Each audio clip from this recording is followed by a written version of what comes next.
Good evening from InvestSharp. This is Randy Smotone with your Friday, April the 9th market update. No really market moving economic news today. On deck for Monday, we will have the monthly Treasury budget, which will come out at 2 p.m. Eastern Time. The dollar and oil were down today. Gold, silver, and copper were up.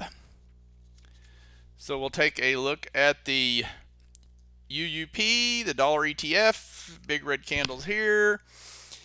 More selling, actually some selling today. And the MACD's turned down. And I'm actually want to go over the futures here. So we're looking at the dollar index futures. We're looking at a 6-month daily chart. And you can see this goes back to a November time frame. The dollar bounces off the trend line, bounces off the trend line in March. And we're nearing the trend line. And we may get a bounce, but this MACD is telling me there, here is higher than when we got up here. The MACD's lower, and so I'm seeing some bearish divergence here in the dollar, and then here, which is we touched around here, and then you get to here the MACD. This MACD is lower, yet we're up higher when we touch the trend line here. So I'm thinking the dollar actually maybe will break this trend line to the downside. I don't know if it's going to be next week or not, but it's looking like it could, which would be pretty bullish for commodities, which are already have been on fire. Let's take a look at the gold futures. So the gold futures, we broke out here. Gold futures are looking good. The MACD's up. The definitely, they continue to perform well, and I would think gold at this point, after the way it's broken out, probably needs to be bought on dips. Silver, here's on the silver futures, again 6-month daily. The downtrend line, we've broken out above it. Again, MACD's up here, we're still looking good, and silver right now looks like it probably needs to be bought on dips. Let's go to copper. Copper futures, again 6-month daily. We kind of right around this $3.50 52-cent mark here. Again, the MACD looks fine, and copper is performing well, and right now it looks like it should be bought on dips. And let's take a look at oil. Oil was, we touched here, we pulled back, made a higher low, touched here again, and then we come up here and broke out, and the MACD is higher here than it was here, and not quite as high as it was here though. So we've got this pullback in oil, but I still think oil is probably, especially if the dollar continues to weaken, the oil is going to turn and go higher. So we'll continue to monitor that. Let's take a look at the light sweet crude futures. They were down 47 cents to settle at $84.92 a barrel. Take a look at the point and figure chart of the West Texas Intermediate crude. We're still holding above this support area here around this 83 level, still holding it as I would expect we would, and we still have this preliminary price objective per the point and figure chart of $104 a barrel. Let's go take a look at the Dow. Dow closed up 70 points today to 10,997 after touching the 11,000 mark, and S&P closed up 7 points to 1,194. Nasdaq closed up 17 points to 2454, and the Russell closed up 3 points to 702.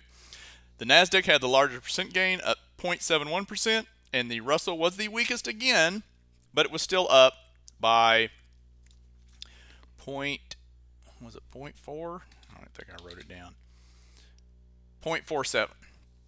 Up 0.47. So, volume was very light today across the indices. It was down by 20-some% pretty much compared to average. So definitely had light volume today. So let's go back to the Dow chart real quick. Still have this kind of trend line here. We're right up against this 11,000 mark. MACD is actually kind of sideways. It's not really going anywhere. Let's look at the SPX.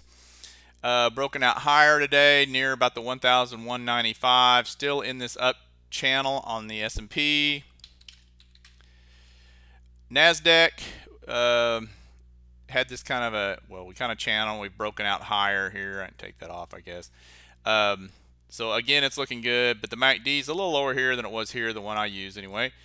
And so that's what else we need to look at. We've looked at gold. Let's take a look at the VIX. Whoops. VIX, no volatility, down another 2%. We're still, looks like a descending triangle here. I don't know if it'll break down or not. By looking at the MACD, it's hard to tell. We're just kind of flatlined here on the VIX. Let's go look at the McClellan oscillator, which should have gone up a little bit today. Not much. We're at 3.26, so we're still basically neutral. We're not overbought. We're not oversold. We're just kind of going sideways, so I'm pretty neutral there.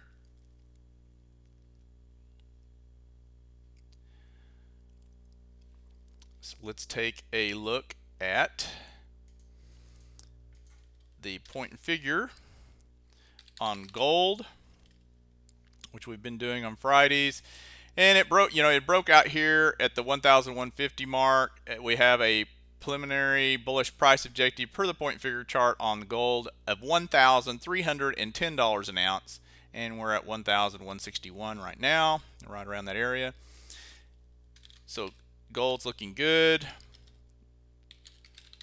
Silver is still on a sell signal, but once it prints 19, it needs to print one box higher than this little X right there. We've got some bearish trend line here, a downtrend line, but I'm thinking it'll probably overcome that. So silver's been performing pretty well.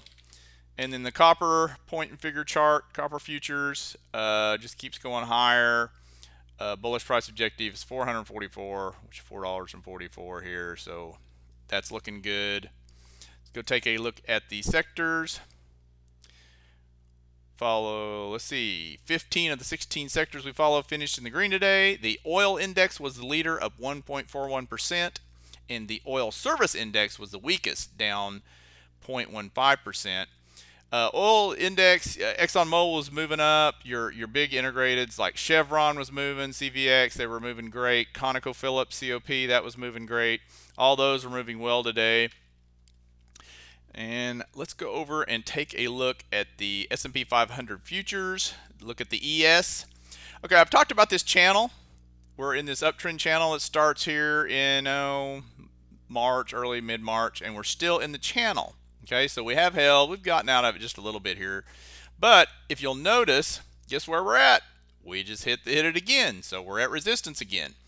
So we'll see what happens next week. I mean, we could break out of this channel and go higher. But so we might have a pullback coming again next week, since we've come down, we've touched it, and now we're back up the channel. So we still going higher, but it's a grind and it's very slow, and we are at the top. So I just wanted to let everyone know that, to be aware that we're at the top of the channel again, and we should have resistance here, or we have in the past anyway, since March.